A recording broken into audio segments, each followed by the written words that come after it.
वहां से महानगर से वहां चौक में जाती थी सर के बाइक पे बैठ के। उस समय सेकेंड हैंड की सर ने बाइक लिया था। तो मेरे को लखनऊ देखने का मौका मिलता था, रोडे, जब चौक जाते थे तो उधर इमाम बाड़ा वगैरह दिखता था, भूल भुलैया वगैरह दिखता था, तो मेरे को ये अच्छा लगता था। लेकिन जब सर जाते थे ना तो मेरे को लेके जाते थे, तो मेरे को जब प्लान होता था तो प्लान मेरे को धीरे धीरे घर कर गया। एक चीज मेरे को समझ में आई कि चलो 2 से 5 हजार अगर एक्स्ट्रा इनकम आएगी तो हम बच्चों को अपने अच्छा एजुकेशन देंगे। और ये चीज मैंने सोची थी कि 2 से 5 हजार एक्स्ट्रा आ जाएगा तो अच्छा से बच्चों को एजुकेशन देंगे, क्योंकि मैंने बचपन में विजुलाइज किया था कि मेरे माँ बाप जितनी उनकी एफर्ट थी उतना मेरे को पढ़ाते थे, पर मेरे जानने वालों के बच्चे कॉन्वेंट स्कूल में पढ़ते थे। तो मेरे दिमाग में ये था कि मैं अपने बच्चों को कॉन्वेंट स्कूल में जरूर पढ़ा, कहाँ जहां भी रहूंगी वहां टॉप के स्कूल में पढ़ाने की कोशिश करूंगी। पर एक पुलिस वाला, आप सोच सकते हैं उस समय किराए पर रहना और कितनी सैलरी आती है सरकार की, और एक बड़े से स्कूल के बच्चा भी 1 डेढ़ 2 साल का हो चुका था, एक बेटी पेट में थी 9वें महीने की, तब मैंने आरसीएम को ज्वाइन किया, काम स्टार्ट किया।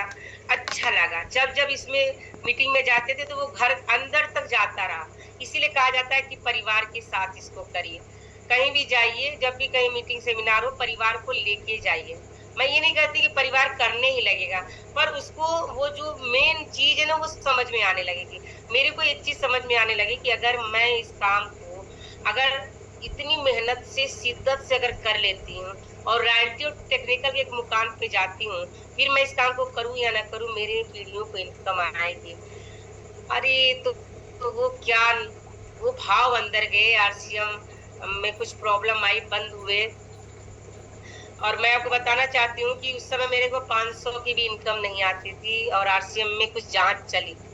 आप बिलीव नहीं करेंगे कि आरसीएम में कोई लेबल नहीं था, कोई बहुत बड़ी पिन नहीं थी, बहुत बड़ी इनकम नहीं थी, तो भी इतना अंदर आरसीएम घर कर गया था कि अब आरसीएम के लिए जीना और मरना था। 17 बार जयपुर के धरने पर गए, जंतर मंतर पर, दिल्ली के जगह जगह धरना 9 महीना दिया गया कि आरसीएम ओपन हो जाए। बहुत से लोगों ने मेरे को फोन कॉल किया कि मैडम सर को रोक लीजिए, पुलिस में है, धरना दे रहे हैं, फेसबुक का जमाना है, मीडिया का जमाना है, एक भी अगर कंप्लेन चली गई ना तो बर्खास्त हो जाएंगे और जमानत तक नहीं होगी। और मेरे बहुत से अपलाइनों ने कहा, मैं नाम नहीं लेना चाहूंगी, उन्होंने कहा कि जिसको खाने को नहीं मिलता ना वो जाके धरने पर बैठता है। मैडम ज्ञान सर को रोक लीजिए। मैं सर को नहीं रोकती थी, क्योंकि उन 9 महीने के दौरान ज्ञान सर ने घर में 1 रुपया नहीं दिया। उनकी बस एक ही मकसद था कि ज्यादा से ज्यादा लोग धरने पर बैठे और वहां पे जितनी ज्यादा भीड़ रहेगी तो सरकार उतनी ज्यादा सुनेगी। बस एक ही मकसद है, लोगों को इकट्ठा करके वो ले जाते थे जंतर मंतर पर कि उद्योग मैदान में जयपुर में, कि जितनी ज्यादा भीड़ रहेगी उतनी ज्यादा सरकार तक बात पहुंचेगी और मेरा आरसीएम खुल जाएगा। आप सोच सकते हैं कि जिस व्यक्ति को 500 तक की इनकम नहीं आ रही है, कोई लेबल नहीं है, कोई फ्यूचर अभी देखा नहीं है, अब तब तक ये मतलब इतना बड़ा रिस्क, क्योंकि वो जो प्लान जो चलता था ना उसमें जब जो चीजें बताई जाती थी वो अंदर बिल्कुल दिमाग में घर कर गया कि बहुत अच्छा कॉन्सेप्ट है। अगर इसको तन मन धन से कर लेते हैं ना तो एक टीम अगर बहुत बड़ी बन जाती है तो हम अपने साथ साथ लोगों को भी रोजगार दे देते हैं। ये दिमाग में था कि ये कॉन्सेप्ट बहुत अच्छा है, बहुत। सोचिए, यहाँ तो लोग, मैंने रायटी टेक्निकल एमराल्ड तक लोगों को उस समय जाते हुए देखा, बड़े बड़े तीनों को इनकम आ रही थी लोगों को, उस समय लोग धरने पर नहीं गए। कोई बात नहीं, लेकिन हम लोग लगातार लगे रहे छोटे छोटे बच्चों को लेकर के, क्योंकि डीसी सर बीसी सर से जब मुलाकात होती थी तो बीसी सर एक ही बात बोलते थे, आप सिर्फ विजुलाइज करो, विजुलाइजेशन करो, वहां पे जाकर लोगों को रोको, वहां पे लोगों को मोटिवेट करो। और ऐसे करते करते आरसीएम ओपन हुई दिल जान से 2013 से, फिर नए सिरे से स्टार्ट किया। और आप बिलीव नहीं करेंगे, जो हमारे अपलाइन थे वो कहते थे कि अभी रनवे पर आने दीजिए, रनवे पर आने दीजिए।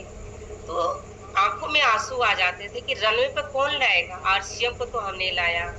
3 महीना फिर धरना दिया कि गाइडलाइन बनवाई जाए, रनवे पर कौन लाएगा, उसको तो हम लाएंगे ना। फिर दिल नहीं माना, फिर नए से शुरुआत की और इतनी तेजी से अच्छे से कर रहे थे। उसी बीच में मेरे को डेंगू हो गया और सर उस समय बस एक ही था कि माहौल अच्छा बनाना है, प्लेटफॉर्म को अच्छा करना है। सर जहां मन तहां जाते थे पीयूसी को ओपन कराने के लिए, माहौल बनाने के लिए।